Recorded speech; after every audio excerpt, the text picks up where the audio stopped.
When critical information is missing, bad things happen.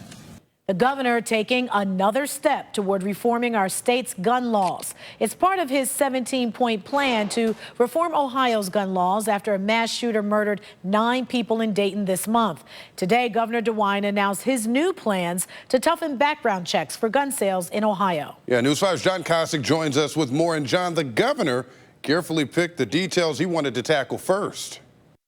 When he rolled out his plan 3 weeks ago, the governor told me he was only going to present that which he thought had a legitimate chance of passing. Of the 17 proposals, this one has the greatest support. It's past time to do this. And as governor, I have an obligation to get this done.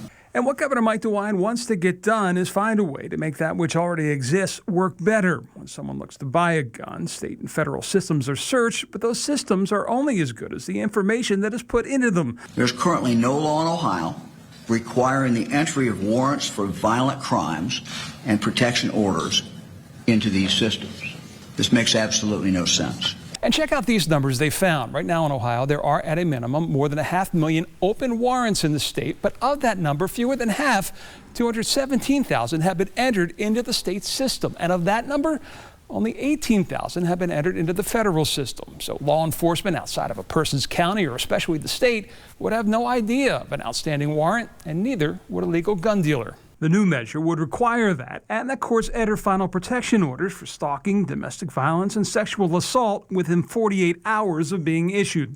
When critical information is missing, bad things happen. The problem is this has been a paper process with literally 1,400 local entities doing the entering, which doesn't get done. This measure will require a shift to electronic entry that will be simpler, mandatory, and paid for by the state.